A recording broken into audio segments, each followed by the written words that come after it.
dia a todos. Agradeço desde já a participação na 11ª Conferência de Valor promovida pela Associação Portuguesa de Administradores Hospitalares.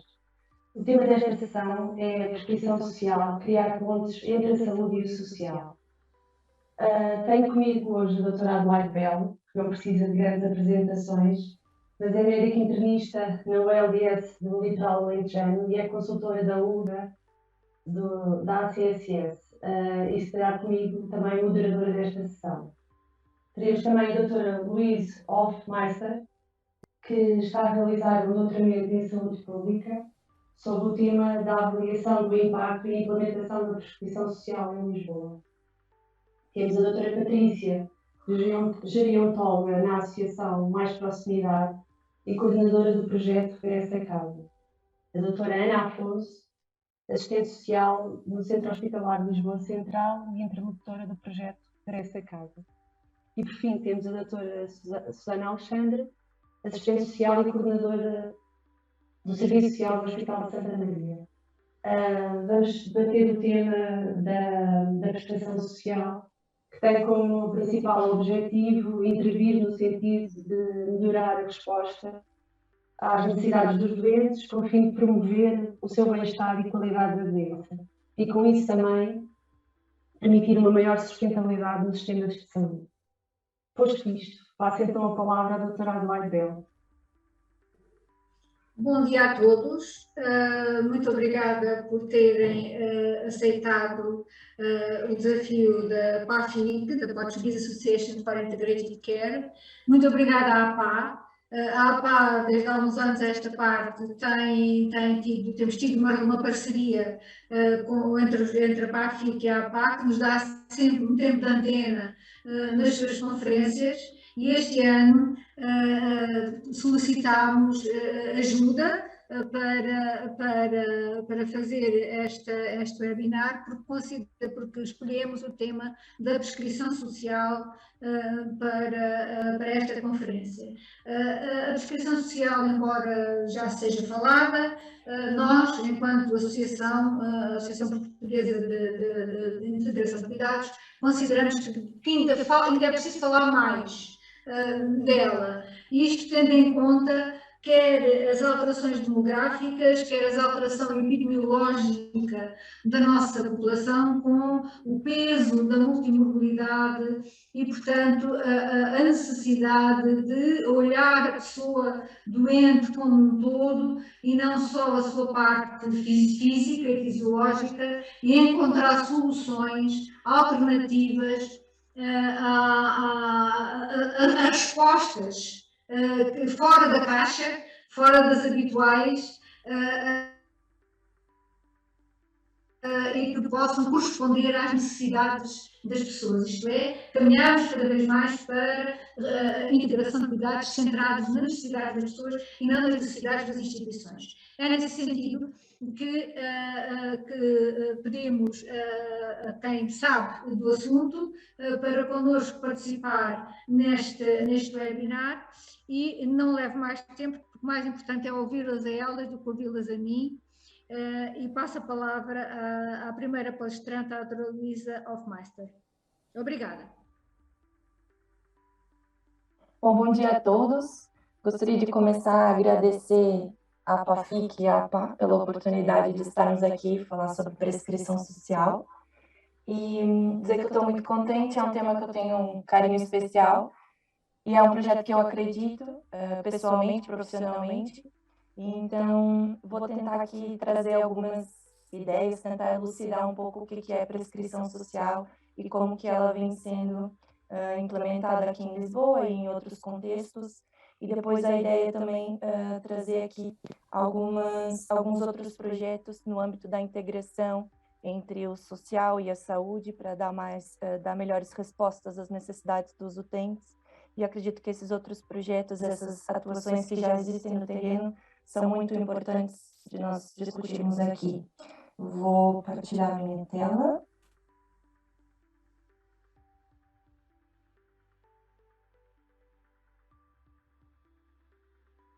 Então, acho que todos já conseguem ver, certo? Sim? Ok.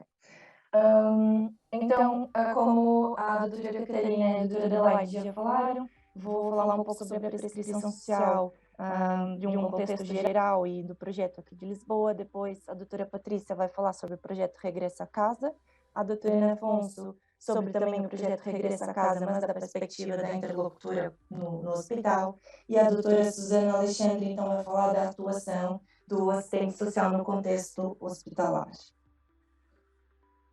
Então, eu vou falar aqui sobre a prescrição social e o que a gente tem feito aqui em Lisboa. Acho que para começar, um bom jeito é trazermos aqui o conceito de prescrição social. E prescrição social é um conceito que já vem sendo discutido já há alguns anos em algumas publicações, e cada vez mais é um conceito que vem sendo aprimorado e discutido para melhor integrar todas as visões do que é a prescrição social nos diferentes contextos. Mas o conceito que é mais amplamente usado é que prescrição social é uma intervenção que possibilita aos cuidados de saúde primários encaminharem utentes com necessidades sociais, emocionais ou práticas, e aqui a gente pode pensar em necessidades, por exemplo, econômicas, para uma variedade de serviços não clínicos, sendo estes providos pelos setores voluntário, comunitário e social. Quis trazer aqui um esquema que é para entender um pouco como funciona esse processo da prescrição social.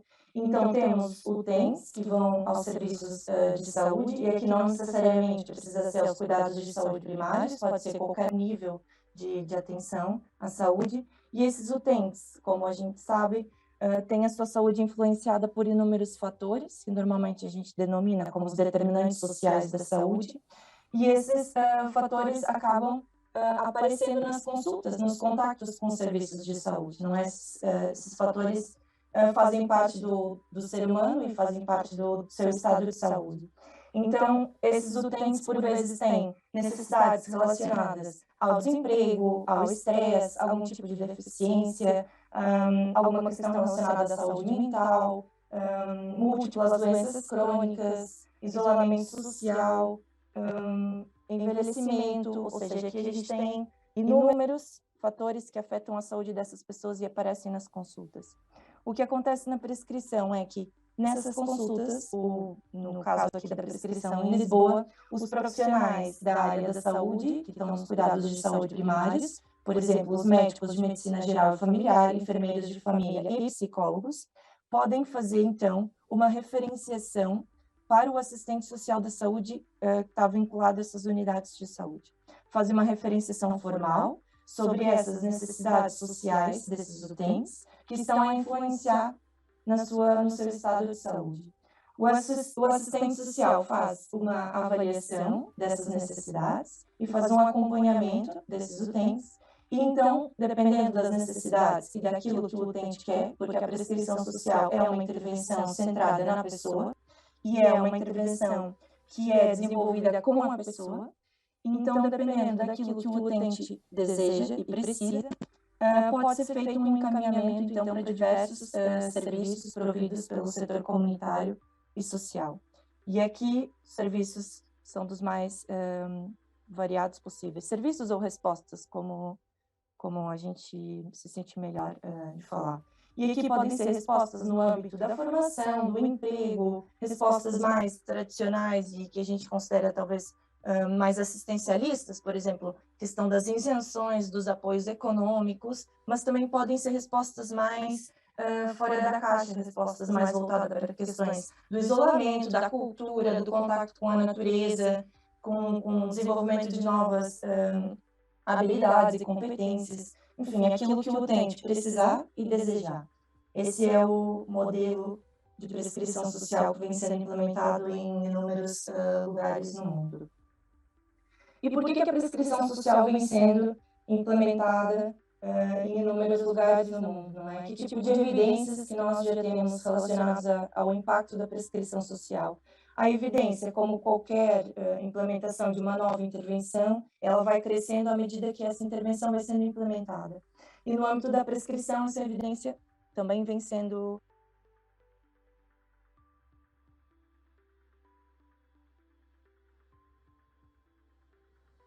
estar na redução da ansiedade, da depressão, um aumento da integração social, da autoeficácia e da satisfação dos indivíduos e também uma maior promoção de estilos de vida saudáveis.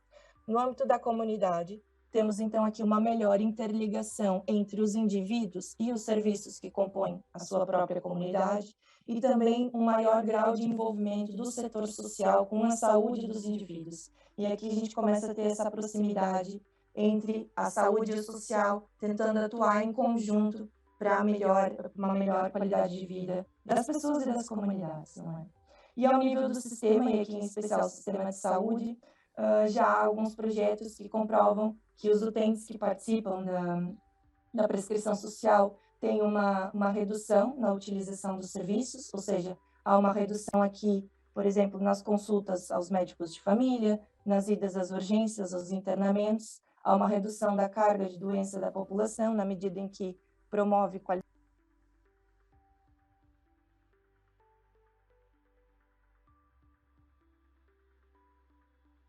E há também já algumas avaliações do retorno social de investimento, ou seja, para cada, por exemplo, para cada libra investida na prescrição social, já se tem estudos que demonstram que se retorna 2,3 libras em torno do investimento nesse tipo de intervenção. Depois, como é que a prescrição social, então, começou? No âmbito dos cuidados de saúde primários, um dos primeiros centros a implementar a prescrição social se chama Bromley by Bow. É um centro que fica na Inglaterra e começou a sua implementação no final ali dos anos 90. E é um centro que começou, então, a perceber essa importância de ter os serviços interligados e de ter uma proximidade com a comunidade e prover aqui respostas fora da caixa para as pessoas. Então, esse centro começou era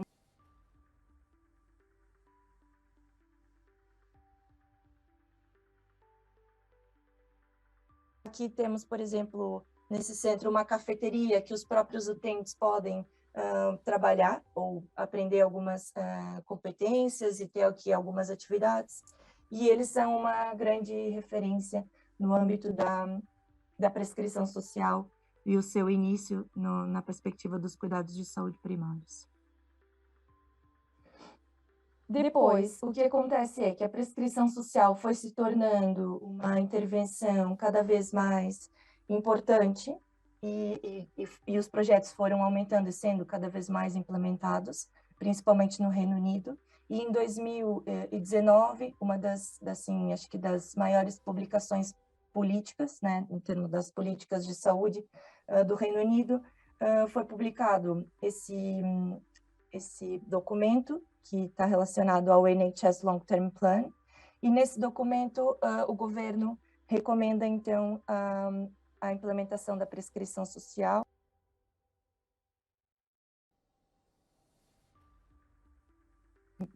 Mais de 1.000 link workers, para, então, que mais de 900 mil utentes possam se beneficiar da prescrição social até 2023, 2024, e trazem aqui, então, também uma manifestação de um investimento monetário para a implementação dessa intervenção. Atualmente, a gente já sabe que já houve uma contratação muito grande de link workers e da implementação de muitos projetos de prescrição social no Reino Unido.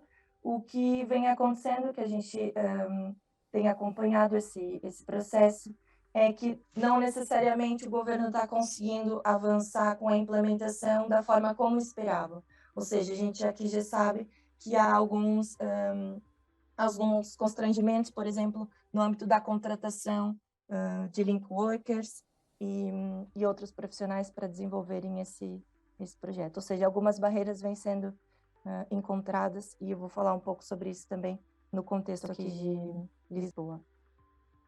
A prescrição social também já vem sendo implementada no âmbito do contexto hospitalar, e aqui a gente já consegue ver o aumento de alguns estudos que trazem essas experiências, ou que aqui tentam elucidar como é que poderia ser a implementação em alguns contextos, por exemplo, contexto pré-hospitalar e no contexto das urgências.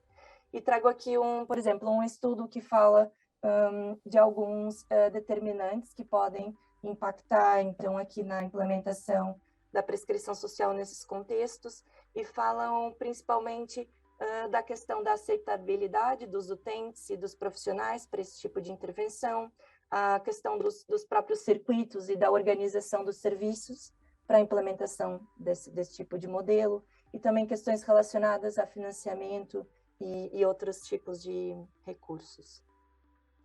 Já a gente já consegue perceber notícias, já consegue encontrar notícias de projetos de prescrição social no contexto hospitalar. Por exemplo, esse aqui eu quis trazer esse modelo, esse projeto implementado numa emergência em Nottingham. E aqui o que acontece tem uma equipa, tem Social Prescribing Link Workers dentro da urgência, e conforme os utentes vão precisando, ou os profissionais vão sinalizando, esses profissionais vão fazendo, então, o contato com esses utentes e fazendo essa avaliação do que eles precisam e que tipo de serviços podem ser ofertados para esses utentes. Achei engraçado que esses profissionais usam camisetas laranjas e está escrito nas costas Social Prescribing Link Workers, que é uma forma de as pessoas facilmente identificarem elas no serviço, e elas circulam pelo serviço tentando falar com os utentes e também perceber aquilo que precisam. Há também já algumas publicações trazendo aqui algumas ideias de como implementar a prescrição social no contexto hospitalar, e trouxe aqui essa publicação. Um esquema, mais ou menos uma ordem, não é? Ideias de como a prescrição pode ser operacionalizada no contexto hospitalar. E depois quis trazer aqui uma informação que é recente, esse estudo é recente, que traz a perspectiva da prescrição social no mundo, ou seja, o quanto a prescrição já foi implementada no mundo. Já se sabe que 17 países já desenvolveram ou implementaram projetos de prescrição social, e Lisboa está aqui nesse mapa, Portugal está aqui nesse mapa, o que me deixa muito, muito contente, mas a gente já pode ver que a prescrição é implementada já, por exemplo, em contextos mais asiáticos, mais para o lado da América, por exemplo, Estados Unidos. Tem já projetos da Nova Zelândia, Austrália e em vários outros países também da Europa. Está a constituir, então, uma aliança global para a prescrição social. Esse movimento já começou, em especial agora em 2022, e nós já temos alguns integrantes da nossa equipa de Lisboa que fazem parte dessa aliança global para a implementação da prescrição social. E agora eu acho que vou falar, então, do que eu talvez mais próxima da prescrição social, que é o modelo implementado em Lisboa, e como que esse projeto começou. Esse projeto nós consideramos como uma iniciativa que foi bottom-up, ou seja, partiu dos profissionais dos serviços de saúde e foi levado, então, como uma ideia para a alta gestão. Um médico de saúde da família, que é o Dr. Cristiano Figueiredo, ao longo da sua formação médica, teve contato com a prescrição social no Reino Unido e achou que essa ideia, esse projeto,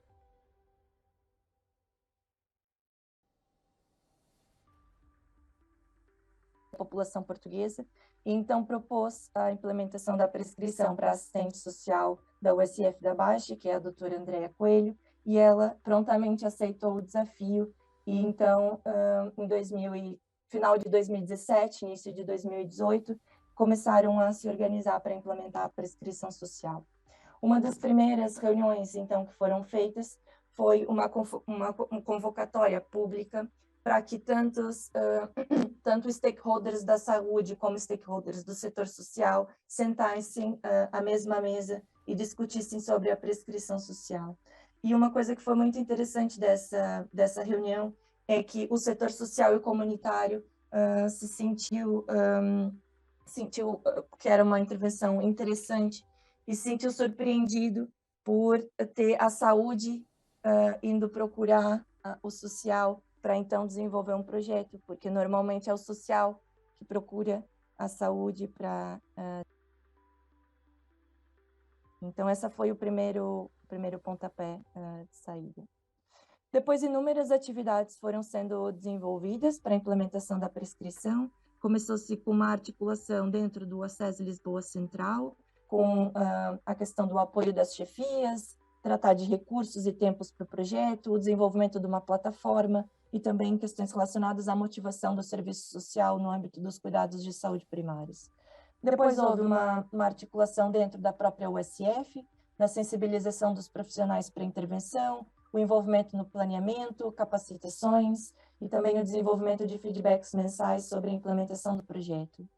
Houve alguns movimentos de envolvimento no âmbito dos utens, com a realização de eventos, o desenvolvimento de folhetos informativos, a procura de novas respostas sociais e tentar aqui, de alguma forma, mudar as expectativas e as atitudes dos utentes frente a esse novo tipo de resposta que, por vezes, os utentes não estão preparados. Houve também aqui um envolvimento dos parceiros sociais com as reuniões, recrutar parceiros, envolvê-los no planeamento, criação de uma biblioteca digital, reuniões mensais, newsletters, então teve aqui um trabalho também de comunicação com esses parceiros. E algum tipo de movimento relacionado ao sistema de saúde, com a divulgação da prescrição, redes sociais, tentar criar um movimento e aqui, então, desenvolver também um serviço de consultadoria. Aqui trago algumas fotos das reuniões que foram feitas com os parceiros. Algumas das reuniões começaram a ser feitas no Centro da Moraria, no Creative Hub da Moraria, e depois passou a ser uma dinâmica de reuniões que eram itinerantes, onde todos os parceiros da prescrição iam visitar um parceiro em especial e ouviam quais eram as respostas e serviços disponíveis e podiam visitar o serviço. E durante a pandemia, para que a gente não perdesse o contato e a proximidade já criada, essas reuniões passaram a ser,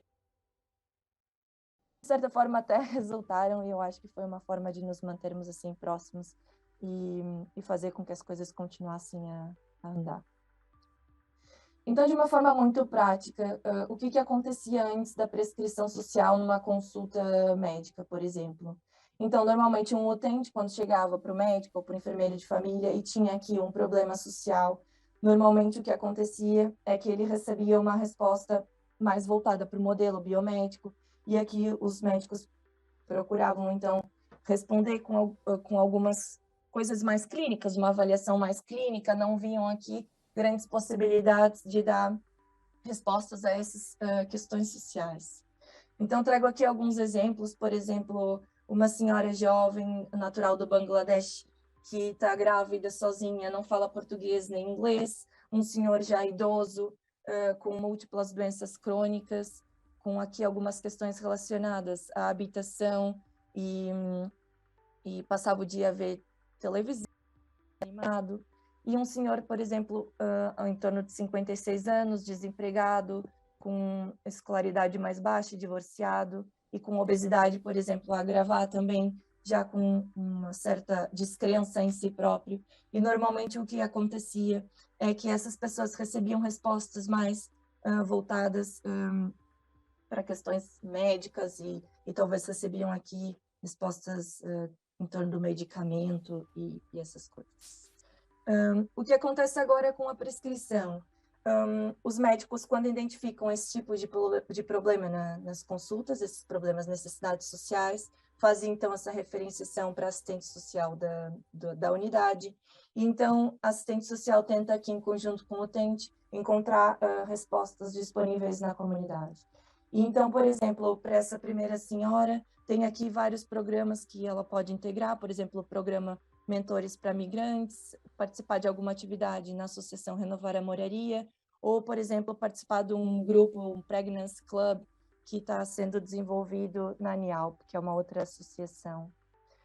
O outro senhor pode ser encaminhado, por exemplo, para a Universidade Sênior, para alguma resposta do centro de dia, por exemplo, na Santa Casa, ou pode ser encaminhado para alguma atividade, por exemplo, de ir a primeira vez ao teatro. também são respostas que têm sido muito referenciadas. E o nosso terceiro caso pode ser encaminhado para uma atividade física no programa Mais 55 da Câmara Municipal de Lisboa, pode participar de alguma atividade no Jardim Botânico, no Museu Nacional de História Natural e Ciência, no âmbito do voluntariado, e também pode ser voluntário ou participar na Associação Pedalar Sem Idade. Então, a gente percebe aqui um alargamento das respostas que são estão disponíveis para as pessoas e que as pessoas participam. Em termos de avanços e de histórico, a prescrição social, a apresentação pública ocorreu em fevereiro de 2018, a primeira referenciação na USF da Baixa foi em setembro de 2018, em maio de 2019 ocorre a primeira referenciação na USF Almirante. Depois, em novembro de 2019, o projeto é finalista do Prêmio Boas Práticas em Saúde. Depois, vence o prêmio também Saúde Sustentável, e também em novembro de 2019. Em agosto de 2020, é estabelecido um protocolo com a Câmara Municipal de Lisboa e a Escola Nacional de Saúde Pública para avaliação e monitorização do projeto. Então, um protocolo com financiamento da Câmara. Em janeiro de 2021, a Comissão de Saúde Mental do Health Parliament Portugal recomenda o investimento na prescrição social como uma intervenção que pode aqui trazer benefícios para os utentes nessa área. Em abril de 2021, há uma visita do presidente da República na USF da Baixa, e ele, então, passa a conhecer o projeto. E em junho de 2021, sai uma resolução da Assembleia da República que recomenda ao governo a desenvolver projetos de prescrição social nas unidades de saúde. Em outubro de 2021, o diretor da OMS Europa visita a USF da Baixa e também conhece o projeto da prescrição social e o reconhece como uma mais-valia para os cuidados de saúde primários. Uma componente que tem sido muito importante nesse projeto é a avaliação da prescrição, e eu aqui estou muito próxima da prescrição, acho que principalmente por isso, porque é o tema do meu doutoramento, e a gente aqui então vem desenvolvendo alguns estudos no âmbito da avaliação da prescrição, estudos mais quantitativos, para perceber, por exemplo, o perfil dessas referenciações e o perfil desses utentes, e também um estudo longitudinal de impacto, para acompanhar esses utentes ao longo do tempo, e perceber que tipo de impacto que a prescrição pode ter na sua qualidade de vida, bem-estar, utilização dos serviços de saúde e outros indicadores, e também alguns estudos mais de âmbito qualitativo, para que então tentar compreender a experiência e a perspectiva dos diferentes stakeholders ao longo da implementação do projeto. Alguns resultados que nós já conseguimos prescrição social, então, de setembro de 2018 até dezembro de 2021, já referenciou 714 utentes, a maioria são mulheres, em torno de 40% são migrantes, 38% são idosos, 72,5% tem pelo menos uma doença crônica, e aqui a gente tem em torno, aproximadamente de 25% dos utentes têm um perfil de multimorbilidade, o que nos traz aqui a importância de trabalhar com esse grupo que tem uma gestão da saúde e da doença mais complexa. E em torno de 18% dos utentes são considerados pelos profissionais de saúde como sobreutilizadores dos serviços de saúde. Nós encontramos em torno de 2 motivos. Os motivos mais frequentes são o acesso a benefícios sociais, o isolamento social, acesso a benefícios de saúde e também questões relacionadas ao emprego e à formação.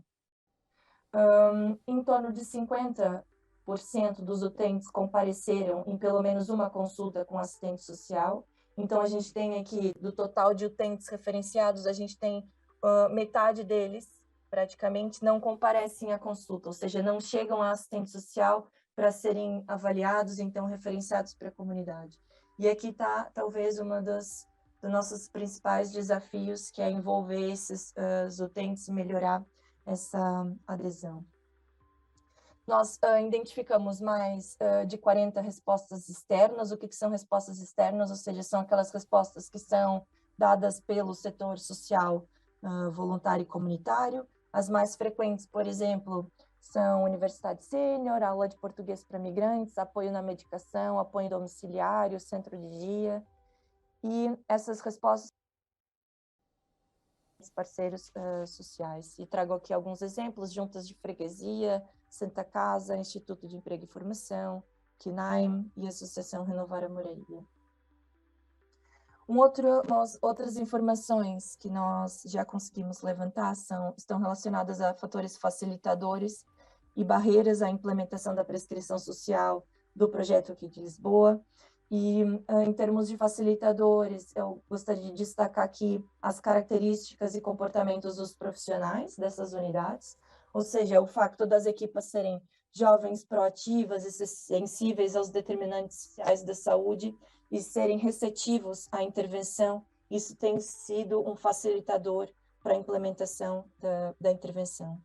E eu acho que aqui também cabe destacar a questão da proximidade e do trabalho intersetorial. Isso foi destacado nas entrevistas que nós fizemos, que esse envolvimento constante da comunidade, do trabalho em rede e essa proximidade que vem se criando com os serviços da comunidade, serviços do setor voluntário, tem sido uma mais-valia também para a implementação do projeto. Em termos de barreiras, eu destaco aqui a questão da otimização e organização dos serviços, dos recursos, ou seja, ainda se percebe uma resistência à mudança, falta de financiamento, tempo e recursos humanos, tempo de espera para as consultas com os assistentes sociais.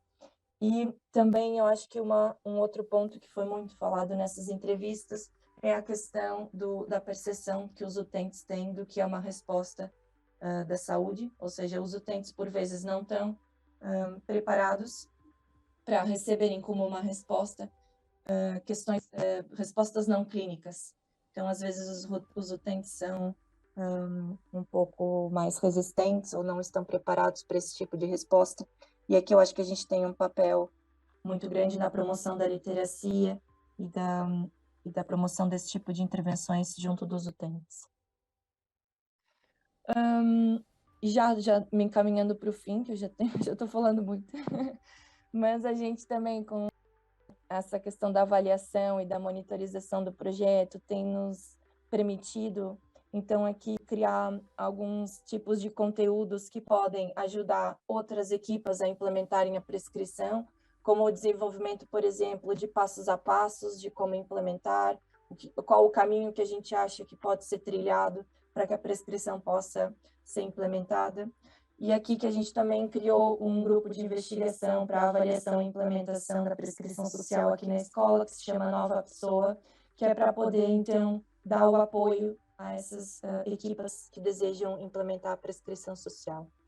Para reforçar essa implementação, esse ano foi publicado pela OMS um toolkit de como implementar a prescrição social, e aqui esse toolkit nos traz 7 passos de como implementar, e é um documento que é muito interessante, e eu acho que se aplica à implementação de outros tipos também de intervenção, de integração de cuidados. Se tiverem curiosidade, acho que é um documento que é muito interessante. E mais, então, para finalizar, a prescrição social para nós é uma forma de criar pontes entre os diferentes serviços e entre os diferentes setores. E aqui a gente acredita que a criação dessas pontes podem sim trazer uma melhor prestação de cuidados e uma melhor qualidade de vida para as pessoas e para as famílias. Então, a gente, pensando em diferentes níveis, não é? E num sistema local, né, de promoção de saúde, a gente começa num nível da pessoa e da família, que depois é complementado, então, pelo nível da unidade de saúde familiar, que é uma unidade de proximidade, que está próximo das pessoas, de onde elas habitam e da comunidade onde elas estão.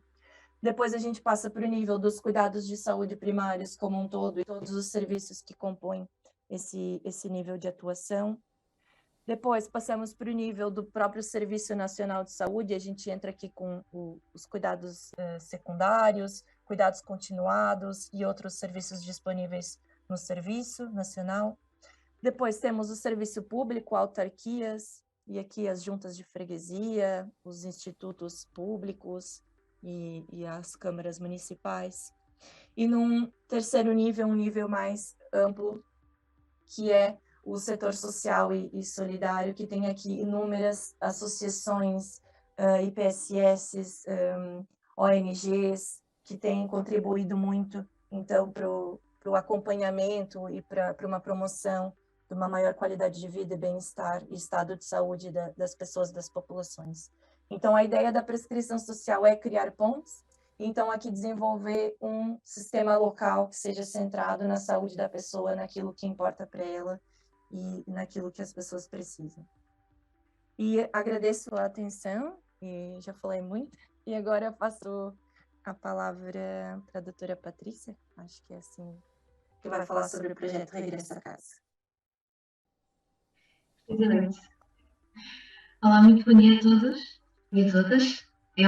Desde já também aqui agradecer aqui o convite que foi feito à Associação de Proximidade, à BAFIC e à APA. Hoje compete-me aqui apresentar aqui um bocadinho do que tem sido o projeto Regresso a Casa, mas antes disso também não poderia aqui também deixar de falar aqui um bocadinho da Associação de Proximidade em si, para quem ainda não conhece. Vou aqui partilhar só o meu ecrã.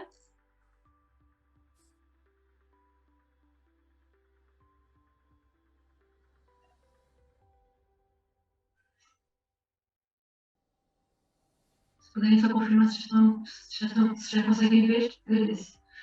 Conseguem então.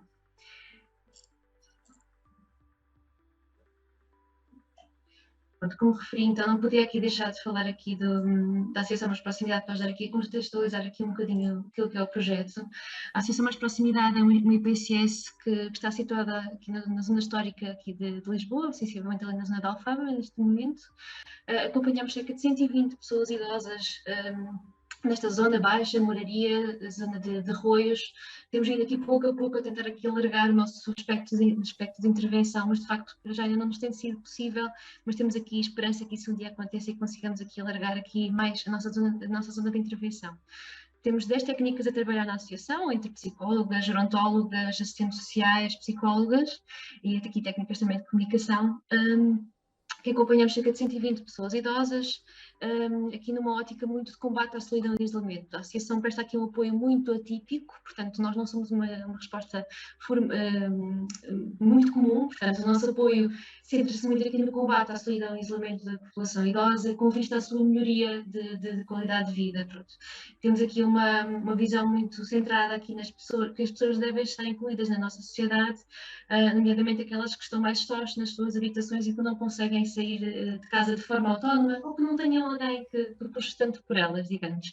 E nós somos essas pessoas aqui, respeitando sempre muito aqui cada indivíduo como uma pessoa, como alguém que tem as suas necessidades, as suas preferências, os seus desejos, as suas vontades, portanto, respeitando aqui também sempre o princípio da confidencialidade, da autonomia, da valorização de cada um dos utentes, sempre numa ótica muito de proximidade com cada um deles.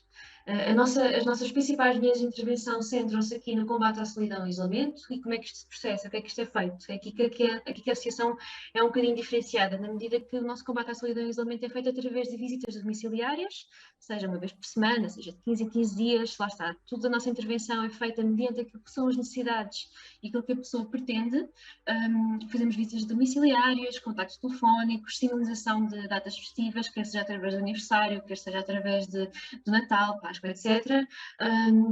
E também temos aqui também um foco muito grande aqui na promoção da saúde e bem-estar à medida que fomos aqui evoluindo aqui na nossa intervenção, à medida que a associação foi aqui sendo criada, percebemos que havia muitos utentes que não iam ao médico, portanto que não iam a consultas porque de facto não tinham ninguém com quem ir com elas, ou não conseguiam ir de forma autónoma, ou mesmo que até fossem, não percebiam muito bem aquilo que às vezes era dito nas consultas, ou não tinham capacidade de tratar das diligências que muitas das vezes se seguem no pós-consulta, não é? Portanto, e percebendo aqui isto, temos dado aqui um apoio muito grande aqui nesta área, mas para além disso não nos ficámos por aqui, percebemos também que havia aqui muito de fazer também na parte da qualidade de vida do domicílio dos utentes, e isto traduz-se em pequenas melhorias da habitação, seja pintar o quarto, seja trocar uma torneira, seja arranjar alguém que vá lá trocar o autocolismo, perceber se a pessoa precisa de apoio em tratar de algum documento ao banco, à segurança social, etc, etc, etc. Portanto, nós vamos dizer que esta aqui é a linha de intervenção em que tudo pode acontecer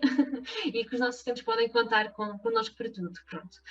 À medida também que fomos aqui crescendo, tendo aqui um bocadinho mais de articulação aqui nomeadamente com os serviços de saúde, portanto, centros de saúde, hospitais, fomos percebendo muito aqui com os nossos colegas que, de facto, havia aqui seria uma mais-valia a muitos dos utentes que também estão em contexto hospitalar ter aqui o nosso apoio. Portanto, em articulações que eram feitas já com os nossos colegas de serviços sociais e médicos, fomos percebendo que era bom conseguirmos aqui alargar a nossa intervenção neste sentido.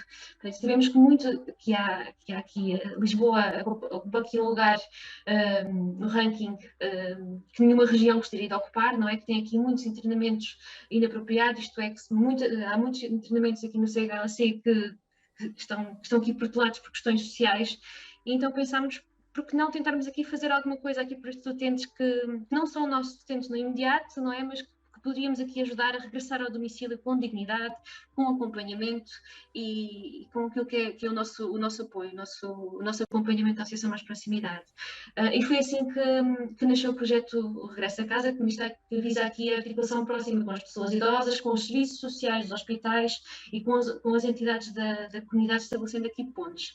O que é que este projeto visa? Portanto, aqui implementar aqui uma estrutura de sinalização de pessoas idosas em situação de solidão e isolamento, de forma a preparar aqui a alta hospitalar e diminuindo precisamente também aqui o tempo de internamento e, é claro, facilitar aqui o processo de alta hospitalar, que muitas das vezes sabemos que é um processo de fragilidade, muitas das vezes são pessoas que estão aqui em situações de saúde mais frágeis, e muitas destas também estão aqui sós, portanto, e nós tentamos aqui dar todo o apoio que seja aqui necessário, seja através de acompanhamento a consultas, adaptação do domicílio, mediante aquilo que são as condições com as quais a pessoa venha durante o regresso a casa, portanto, e providenciar aqui um acompanhamento técnico ao longo de todo este tempo. Em tudo aquilo que a pessoa necessite. Pronto.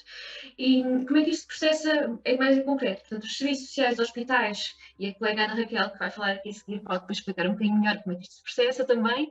Os serviços sociais sinalizam à associação, isto passa-se literalmente assim, os colegas ligam para nós, neste caso para mim, enquanto coordenadora, que colega, tenho aqui uma pessoa idosa com algumas necessidades de acompanhamento, não tem retaguarda familiar, ou não tem retaguarda institucional e não aceita aqui as retaguardas aqui institucionais mais frequentes, digamos, e eu acho que seria aqui bom aqui o vosso apoio. Portanto, é feita a sinalização à associação. A associação contacta a pessoa idosa, seja em contexto hospitalar, portanto é feita aqui uma visita no próprio hospital ainda durante o internamento ou dias após a alta hospitalar, portanto e é feito aqui o apoio do processo de alta com os serviços sociais, com o serviço médico e com a associação. Portanto, é feita aqui a visita de integração e de avaliação, é definido um plano de intervenção com os utentes e é feito aqui o contacto com parceiros sempre que necessário, isto sempre aqui na ótica de estabelecer pontos. Portanto, a associação tenta aqui sempre, muitas das vezes, aqui ser aqui um elo de ligação entre a pessoa e aquilo que, no fundo, muitas das vezes já existe, mas que a pessoa não sabe que existe, seja os centros-dia, seja a Universidade de Sénior, como a Alice já falou, seja imensas outras respostas e serviços que muitas das vezes estão acessíveis a todos, mas que as pessoas não têm conhecimento. Portanto, e há aqui feito aqui este acompanhamento técnico para garantir que as pessoas têm acesso a esta informação, caso assim o desejem.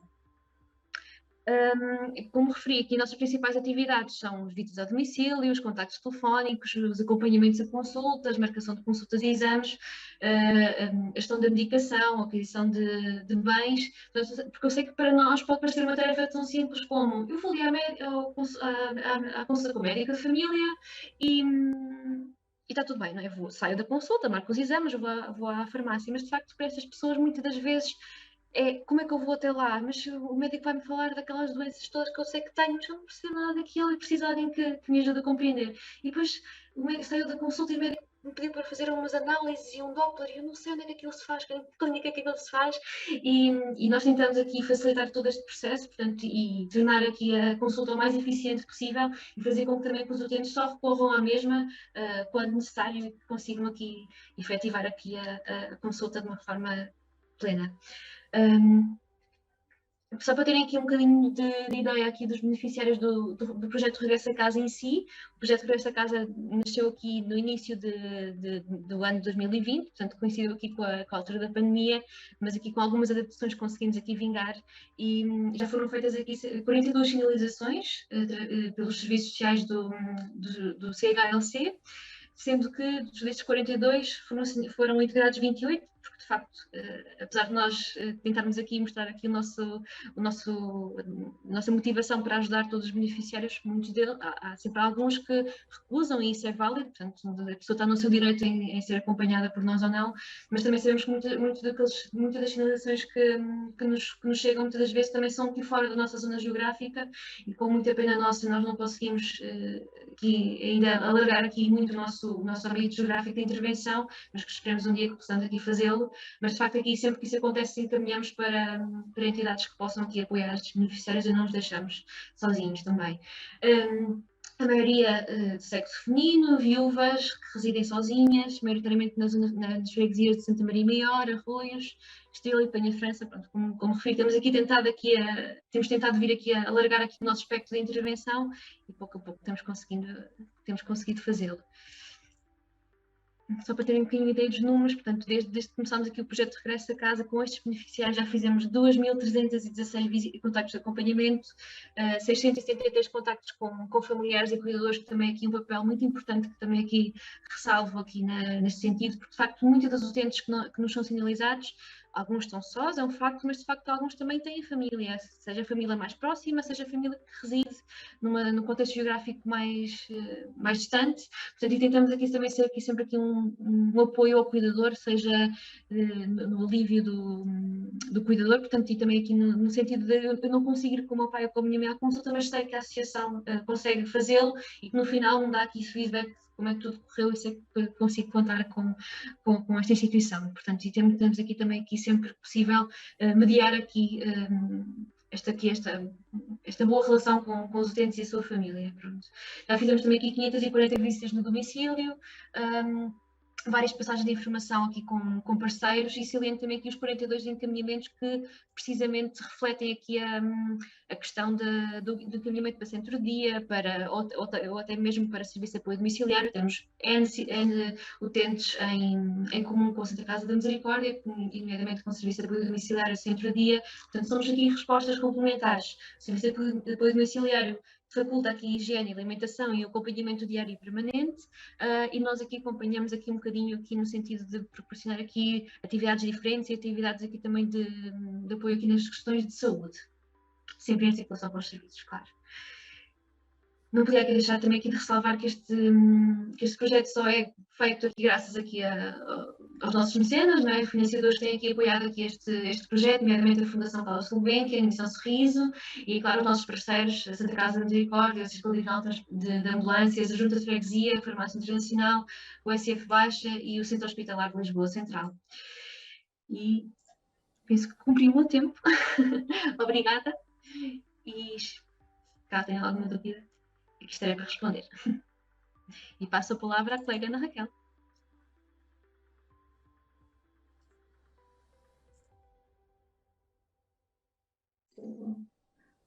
Olá, bom dia. Eu, primeiro que tudo, enquanto estamos a pôr isto, já aqui o meu contributo também neste formato, quero agradecer primeiramente à professora Luísa pelo convite e à doutora Patrícia, de quem também tenho uma grande estima. Tenho tido o privilégio tive o privilégio de a conhecer por intermédio de outra colega e realmente tem sido uma mais-valia na minha intervenção desde que cheguei ao Centro Hospitalar Lisboa Central. E só para eu trago também, aproveito para dizer que trago só um pequeno exemplo de algumas situações que já partilhámos, que já articulámos e mantemos a fazer os follow-ups, só em modo de contextualização. Obrigada. Isto deve estar... Desculpa, eu peço desculpa que eu não...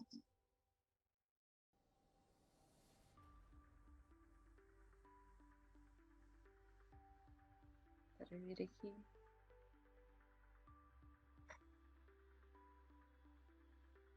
Se calhar é aqui, não. Não, do lado.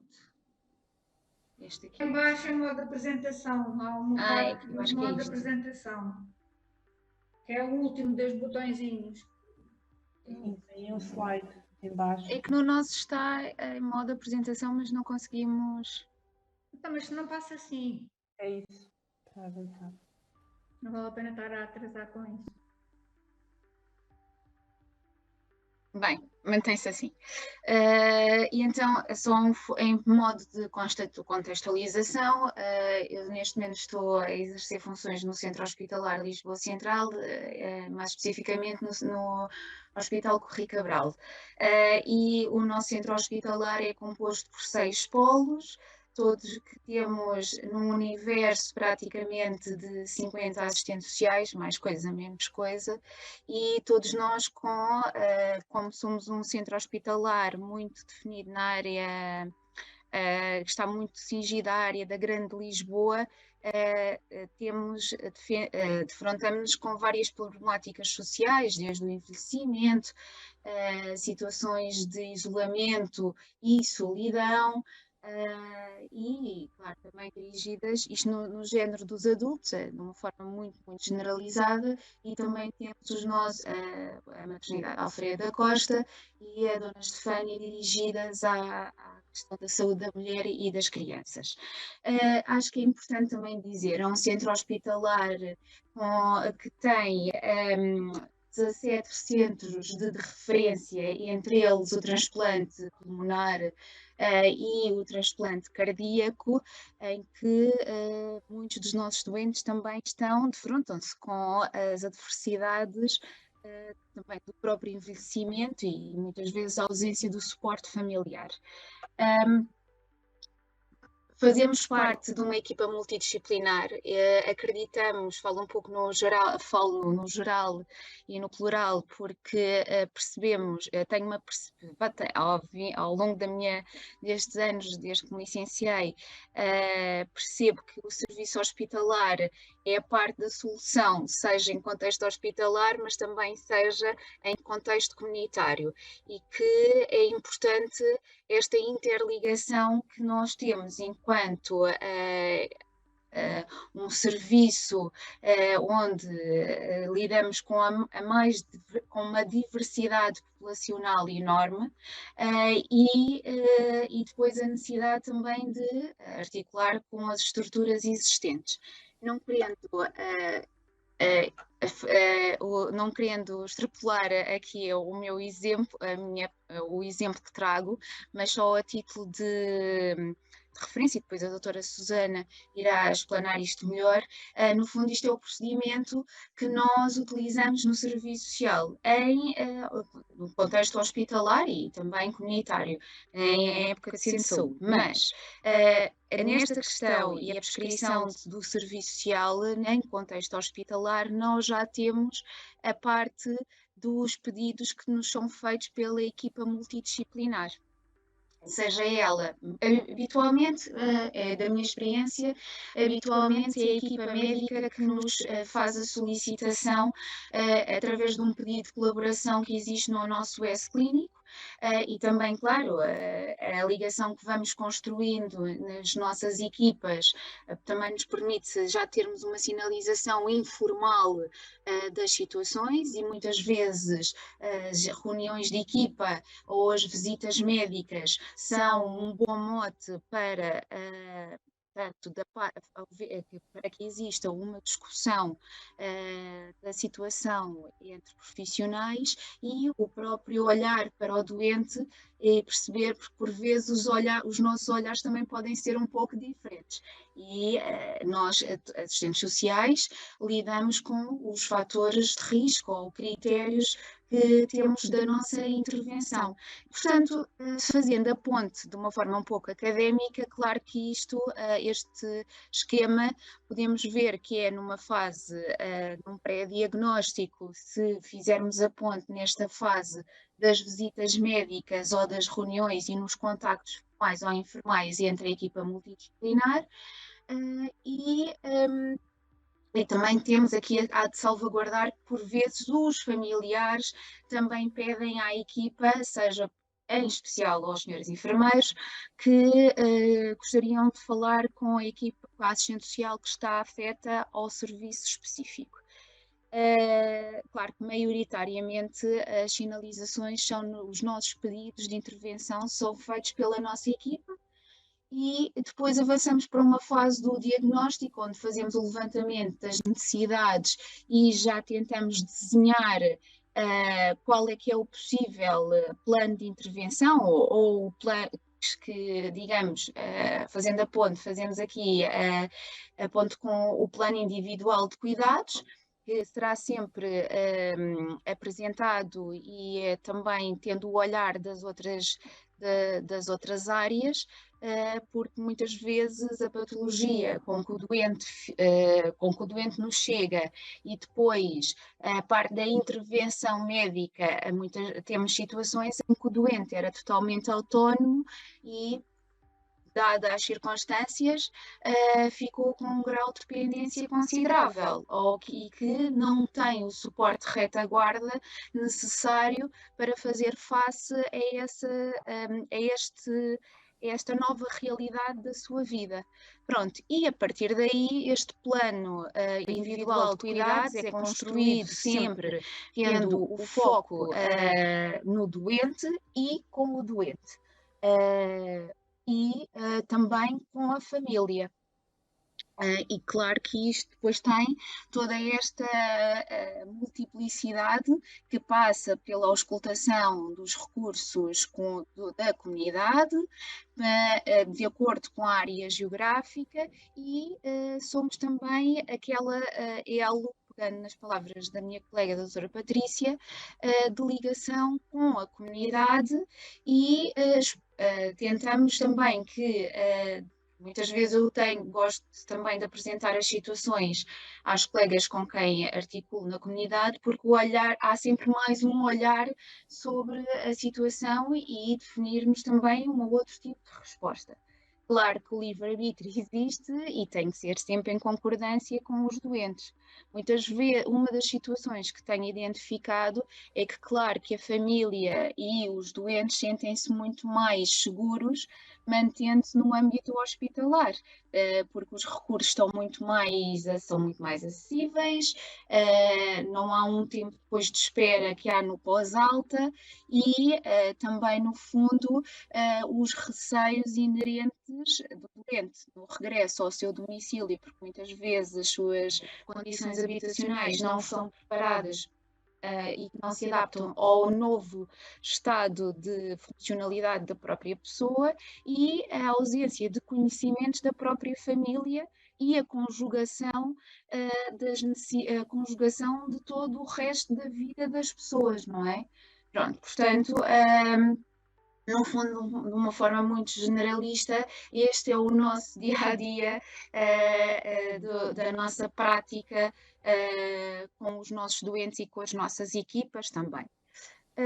Eu trago-vos um caso prático que recentemente, e cumprindo o grau de o devido sigilo, que recentemente eu sinalizei à Associação Mais Proximidade e que explana tanto a nossa intervenção e como também a articulação que fazemos com a Associação e em específico com a Patrícia. Aqui nós temos Isto não está aí para baixo, pois não. Aqui está. Ok. E então aquilo que acontece basicamente foi um senhor que foi sujeito a, só um parênteses, há certas cirurgias, como em todos os outros hospitais, a nível da. Eu estava a substituir na ortopedia e um senhor que tinha tido fez o percurso da cirurgia programada e quando chegou ao internamento, após já tinha feito levante, das nossas técnicas para perceber se a pessoa está apta a regressar ao domicílio é com um dos nossos com a equipa da fisioterapia, em que o treino da marcha passa também pelo treino do subir e descer as escadas, como nós apelidamos entre nós de forma muito carinhosamente. Não houve intercorrências nesta cirurgia, uma situação, digamos, corriqueira.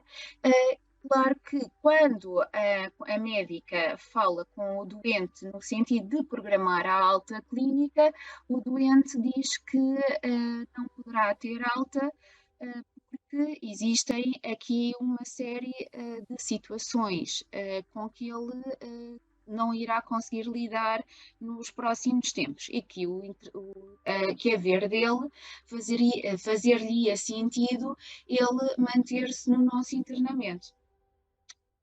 Entretanto, foi solicitada a nossa colaboração ao Serviço Social e isto foi os dados que, no fundo, a anamnese que a médica também fez e que nos fez o enquadramento da situação. Entretanto, só para perceber... há numa primeira fase, exatamente, neste pré-diagnóstico, o contacto tanto com a médica como com o enfermeiro que estava a acompanhar a situação deste senhor e com o fisioterapeuta, no sentido de perceber se existiriam outros critérios que nos possibilitassem definir um outro tipo de resposta, seja passasse por uma convalescença, uma referenciação para a Rede Nacional de Cuidados Continuados para a tipologia de convalescença, ou se faria sentido o senhor ir para casa e poder fazer-se a fisioterapia em ambulatório conforme era desejo da médica. Ao consultar depois todo o processo, foi identificado aqui e em diálogos tanto com ele como a rede de suporte ou os elementos de referência, neste caso, que ele nos tinha identificado e foram identificados aqui exatamente a existência de problemas transversais. E que, passando pelas transferências, passando por esta situação, com estes fatores que estão aqui bem definidos. E fez-me, não haveria a necessidade de manter o doente no internamento. A equipa reuniu-se e falámos diretamente com o senhor e explicámos da necessidade, tanto que não seria benéfico para ele por todo o contexto hospitalar que existe e que tinha acabado de ser sujeito a uma cirurgia e da necessidade de ir realmente para o domicílio. E percebemos que um dos critérios que pressupunha este medo inerente do regresso a casa era realmente a ausência do suporte familiar. Apesar de ter filhos, e um ou dois residiam em Portugal, na zona do Algarve, mas com várias deslocações a Lisboa, também não queria, e é uma das coisas que nós identificamos também, sobrecarregar os filhos com o seu processo de recuperação. Diligenciámos depois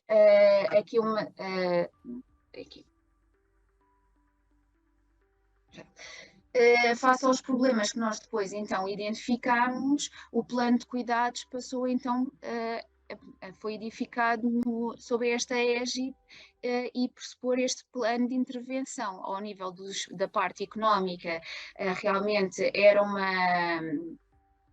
o senhor tinha uma reforma muito parca, dada as circunstâncias de ter outras comorbilidades, nós também, com a participação da equipa médica, de solicitar, fizemos o procedimento todo burocrático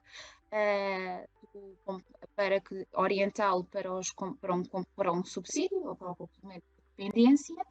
A referenciação para a nossa MFR, para a nossa medicina física e de reabilitação foi feita, sendo que fizemos também outro procedimento mais burocrático, foi o pedido das isenções das taxas moderadoras, e este desconhecimento dos direitos passa pela questão também da literacia da saúde, e para ele depois conseguir obter reunia os critérios necessários para ser transportado por uma das nossas ambulâncias, e depois a necessidade que me fez, e depois o colmatar a necessidade principal, que era o quadro de isolamento e também alguma solidão, e dar aqui um suporte depois na orientação daquilo que se foi definido no âmbito hospitalar, e que houvesse também uma supervisão da parte da gestão terapêutica. E daí eu ter recorrido à doutora Patrícia, e a situação foi apresentada, discutimos o que seria melhor, e tem sido uma mais-valia, porque há um cuidado que eu não posso deixar que é extremamente importante também na nossa prática, porque a intervenção do hospital não é estanque, não é? E o facto de haver esta ponte entre nós, seja entre a assistente social que está no hospital com a assistente social ou profissional da associação mais proximidade, é uma mais-valia, porque estamos...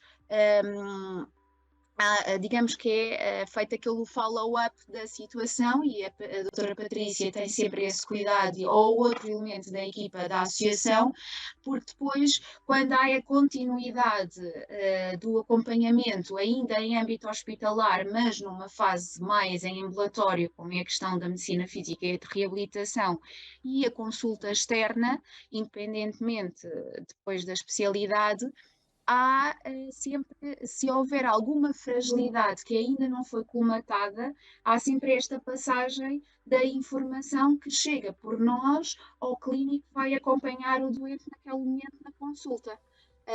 E isso tem sido uma mais-valia, e eu olho-a como uma ponte para também diminuir aqui o número de internamentos.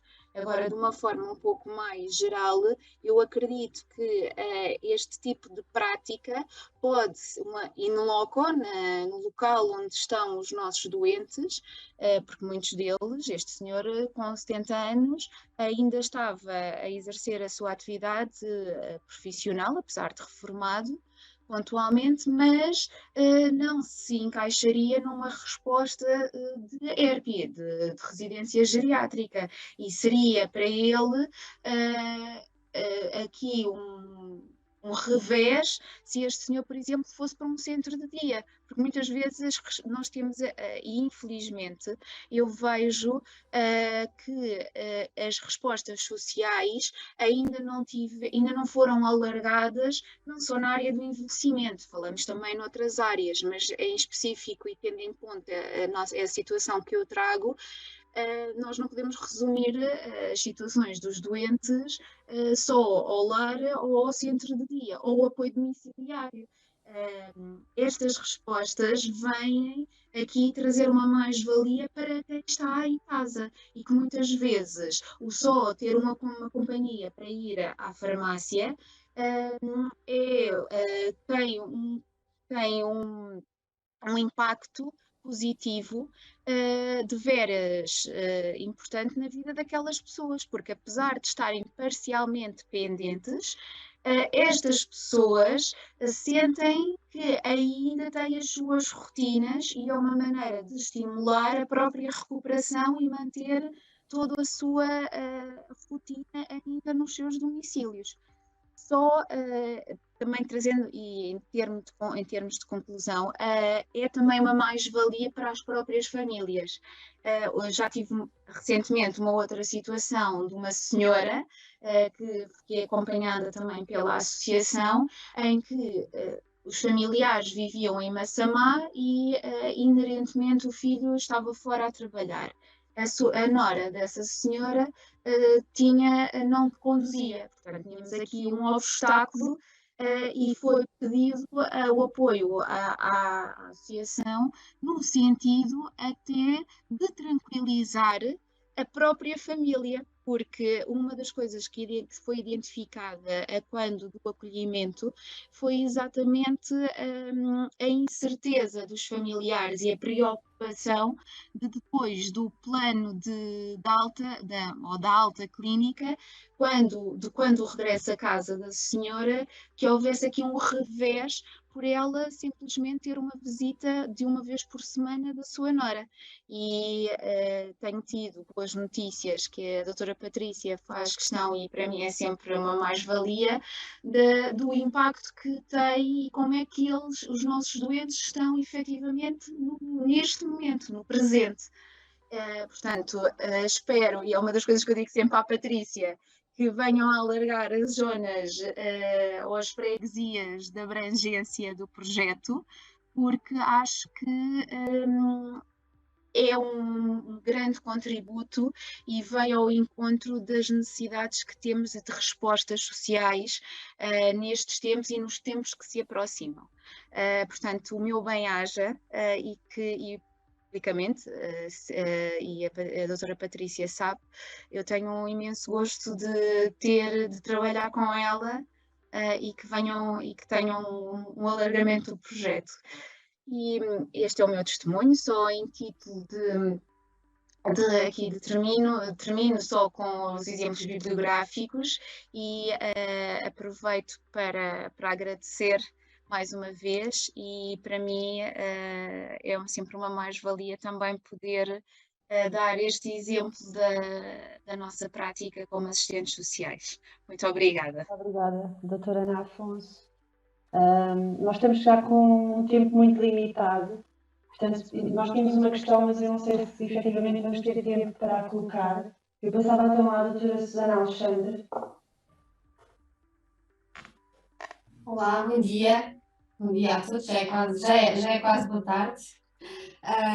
Eu começava também por agradecer aqui à doutora Luísa o amável convite que ela me fez e a oportunidade para estar aqui presente. Tem sido de facto uma manhã muito rica com todos estes testemunhos, respostas que eu não conhecia, e é pena de facto aqui a associação não estar presente nas freguesias que abrangem aqui o nosso centro hospitalar, mas pronto, há uma esperança que assim venha a acontecer. Eu vou tentar aqui compartilhar a minha tela. Ok. Bom. Fazendo aqui só um pequenino resumo da minha apresentação, eu vou tentar ser breve, já que o tempo está aqui muito não a meu favor. Só dar aqui conta de uma pequena nota histórica relativamente ao Serviço Social na Saúde, os modelos que existem em termos de gestão hospitalar, a intervenção social hospitalar, que a colega Ana Afonso já falou um pouco, a população-alvo da intervenção, as ferramentas utilizadas e as parcerias com a comunidade. Então, só aqui um pequenino nota histórica então aqui do Serviço Social na Saúde, que está intimamente relacionado com o percurso que o próprio Serviço Social enquanto disciplina profissional teve, e de facto em 1905 é implementado o trabalho médico-social no hospital no Massachusetts.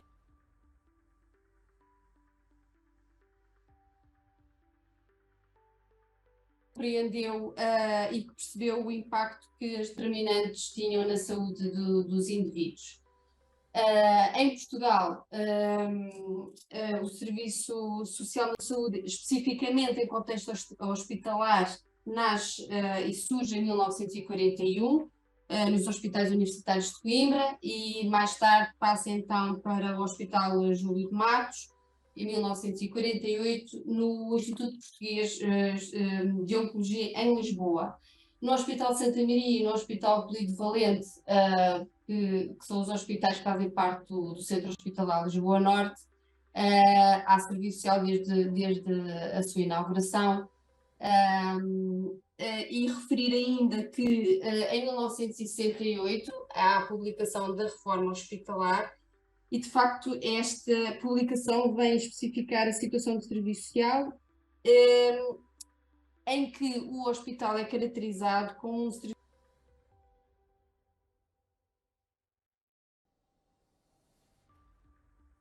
ser o objetivo final da instituição. De facto, isto assim sendo, até parece que tudo corre às mil maravilhas, mas os modelos de gestão hospitalar que nós assistimos ainda estão muito centrados no modelo biomédico. Já vamos assistindo a algumas alterações, já vamos vendo a medicina integrativa, mas é algo que ainda é uma grande minoria.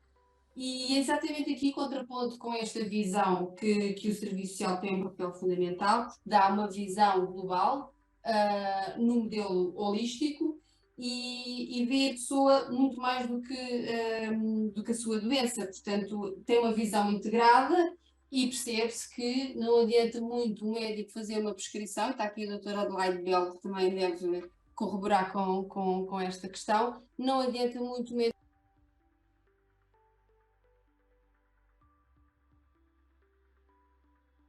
nomeadamente a questão, por exemplo, habitacional ou até económica. E de facto esta fragmentação entre os cuidados de saúde e cuidados sociais tem tido um impacto negativo, mas nós aqui em Portugal parece-me que ainda estamos um bocadinho longe desta integração de cuidados, pelo menos tem sido essa a nossa realidade com que nós vamos assistindo. Aqui, como também já falou a colega Raquel Ana Afonso, portanto, o assistente social no hospital intervém nestes aspectos psicossociais associados à doença e, de uma forma muito genérica, promove as condições para que a continuidade de cuidados possa existir. E a intervenção é, de facto, na pessoa e também na sua rede pessoal e comunitária.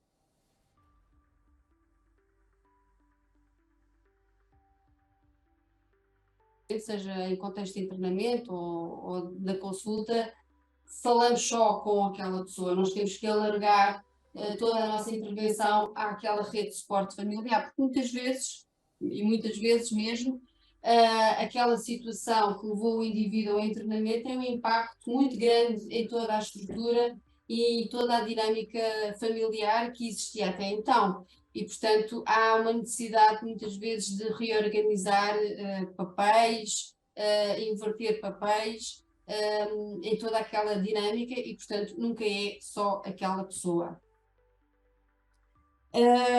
Aqui, então, o planeamento de altas, de facto, tem aqui é um processo, de facto, que revela aqui tem um grande impacto na intervenção do assistente social, quando falamos em contexto de internamento, precisamente porque,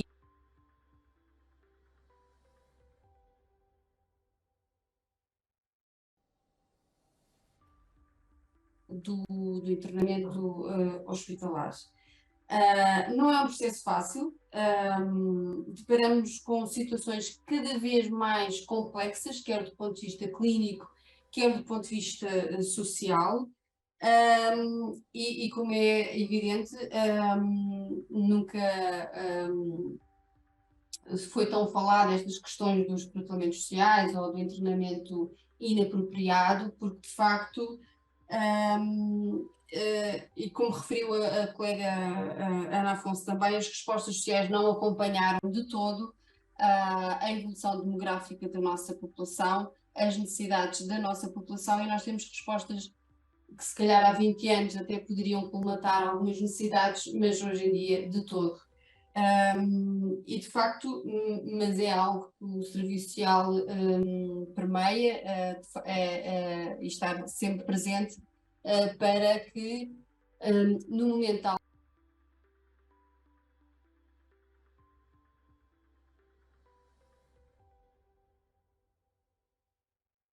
cada vez mais curtos também não facilita. Em termos da nossa população alta, também já foi aqui falada a questão da baixa literacia em saúde, e enquanto isso é importante, a população que reside só, o isolamento social, também aqui já muito focado, a questão da dependência física e funcional, portanto, não só as questões físicas, mas também em termos cognitivos, uma fraca ou ausência de rede de suporte social, a vulnerabilidade socioeconómica, e depois aqui há alguma avaliação que vamos fazendo através de escalas sociofamiliar de risco social igual ou maior a 10 e um funcionamento familiar com uma disfunção leve a grave de 0 a 6.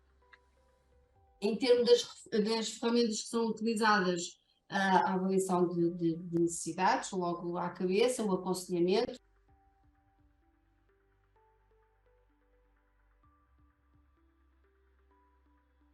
São alteradas e a necessidade que há a fazer a essa adaptação. A capacitação e empoderamento para o cumprimento do plano terapêutico, como já foi aqui um pouco falado, os utentes nem sempre estão receptivos a esta autocuidado e remetem para os profissionais de saúde esta responsabilidade de autocuidado. A advocacia social, a informação e orientação sobre direitos e benefícios sociais que muitas vezes desconhecem. A questão aqui da mediação, quando falo aqui em mediação entre a equipa terapêutica, os doentes, as famílias e a própria comunidade, que é esta ponte que o Serviço Social fez e que foi muito importante na altura aqui da pandemia, em que os doentes eram internados e as famílias nunca mais, e estavam dias sem fazer a mínima ideia do que é que tinha acontecido ao seu doente, que causava estados grandes de ansiedade, tanto para as famílias como para os próprios doentes, porque sabiam que as famílias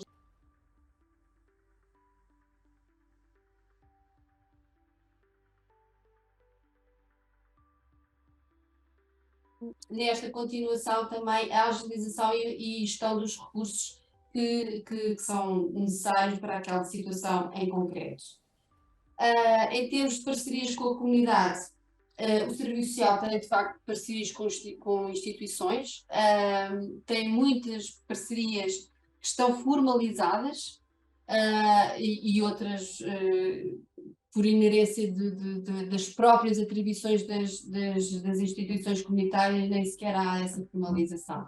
Mas temos muitos projetos de parceria em que estão, de facto, formalizadas, e dou apenas aqui alguns exemplos. O último é os 3 pontinhos, porque são de facto muitas e não interessava, se calhar, estar aqui a falar sobre eles, mas a promover o treino de competências sociais, e aqui está muito ligado às questões da saúde mental e também da maternidade, a reabilitação psicossocial muito ligada às questões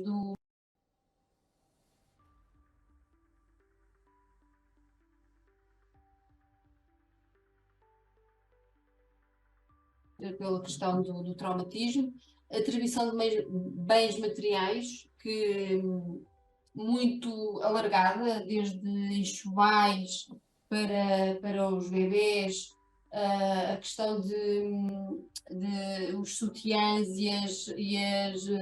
para habilitados a próteses mamárias e as próteses capilares, e até bens económicos,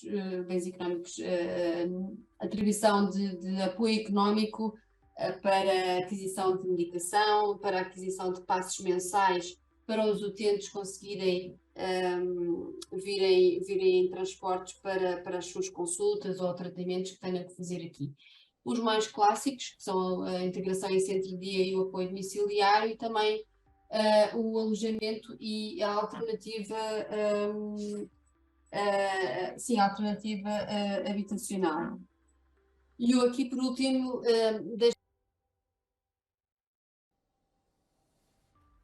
em particular, que é precisamente encontrar aqui o equilíbrio entre a eficácia do sistema, que faz uma pressão grande para que os utentes saiam quando têm alta hospitalar, alta clínica. De facto, por vezes é uma pressão um bocadinho agressiva, diria, e nós compreendemos que de facto tem um impacto muito negativo nas estruturas hospitalares, tem um impacto negativo em toda a restante população, porque damos conta da existência de muitos utentes que estão no SO a aguardar vaga para subir para os seus internamentos, e enquanto isso não acontece, ficam com a sua saúde provavelmente mais fragilizada, mas também a qualidade de vida dos indivíduos, e portanto que a alta hospitalar não pode ser efetivada se de facto nós não tivermos as garantias da continuidade de cuidados e que as necessidades daquele indivíduo ficam satisfeitas. Portanto, há aqui um grande equilíbrio a fazer, e é um desafio diário que nós temos que enfrentar. Eu termino assim. Obrigada pela atenção. Espero não ter demorado muito. Estamos todos com fome.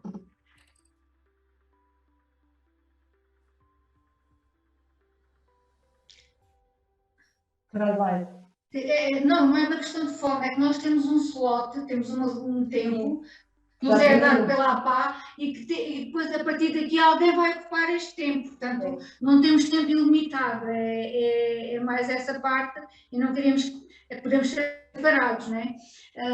Bem, então, muito obrigada. Doutora Adelaide, depois passo-lhe a palavra para falar então da PAFIC.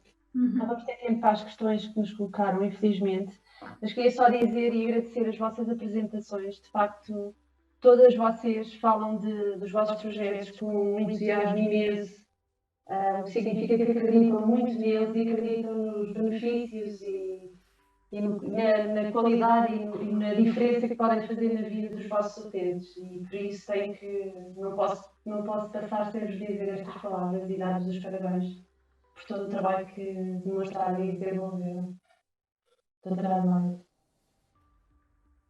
É que só vai dar razão à escolha da PAFIC por este tema, não é? Porque, de facto, neste momento, naturalmente as pessoas precisam de apoio médico, precisam de atitudes médicas, e algumas bastante desenvolvidas e tecnologicamente muito desenvolvidas, mas também precisam destes apoios, mesmo quando têm esses, mesmo quando fazem um cateterismo ou quando fazem uma cirurgia, precisam da outra parte. E a verdade é que muitas vezes nós, médicos e enfermeiros, mas os médicos ainda que os enfermeiros, nem sempre estamos atentos a todas estas. Felizmente está a mudar, e felizmente estas pessoas todas estão no terreno e estão cá também para nos fazer lembrar a todas essas necessidades. Muito obrigada, acho que foi muito bom ter-vos ouvido. Continuem, força, eu sei que isto não é fácil, há dias em que deve dar vontade de desistir, mas não desistam. E convido-vos, a vós e a quem nos está a ouvir, a participarem no dia 25 de outubro, no dia 24 e no dia 25 de novembro, no segundo Encontro Nacional de Integração de Cuidados, onde algumas das pessoas que aqui estão estarão presentes, e muitas outras. Muito obrigada, e até dia 24 e 25 de novembro. Um grande abraço a todos. Obrigada à APA mais uma vez. Então eu vou terminar a sessão, agradecendo novamente a participação de todos. Foi de facto um prazer ouvir-vos. Vamos agora fazer na sessão uma interrupção para almoço e vamos terminar esta sessão então. Obrigada a todos. Obrigada. Muito obrigada. Obrigada. Obrigada. Muito obrigada.